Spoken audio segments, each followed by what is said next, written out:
Well, I found a gasket for the car, so I'm going to start taking all of the stuff that I had on here apart, re-gasket the thing, slap it back together, and try and get this thing fired up today.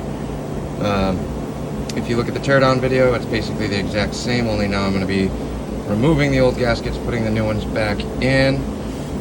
So just look for the earlier video when I tore the carb down and worked backwards. Okay, sorry about the noise with the air compressor, but I got the carburetor back in. Just the 2 bolts on there, one on the other side. All new gaskets throughout the whole thing. I made sure to line up that pin for the top linkage. Sorts of distractions today, but customers coming in. Carb's back in. This upper screw linkage is hooked up. Now, I gotta hook up the cable and the fuel line, and then we'll be able to try and fire this thing up. We'll be back. Alright, the fuel line's hooked up, choke cable's hooked up, so I got the working choke now. Throttle cable's hooked up, or throttle linkages rather.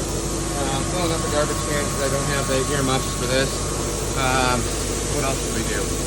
Gonna put this ignition plate back on while that bucket's filling up, and then we should be about good to go. Choke is working, gas line is hooked up, ball is primed.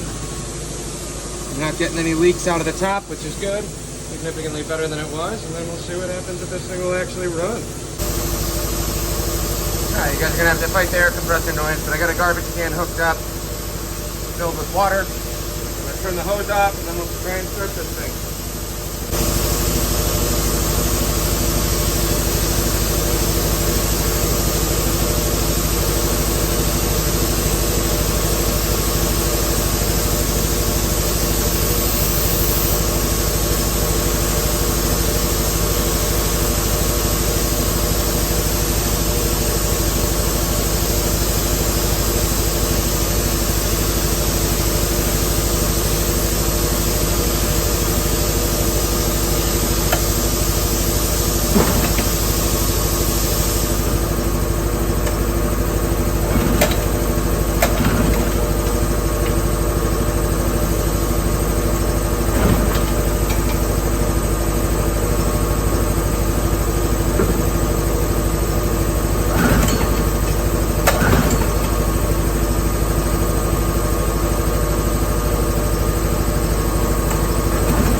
Needed a little throttle, and the choke doesn't want to stay open, so I might have to tighten up that a little bit, but we run.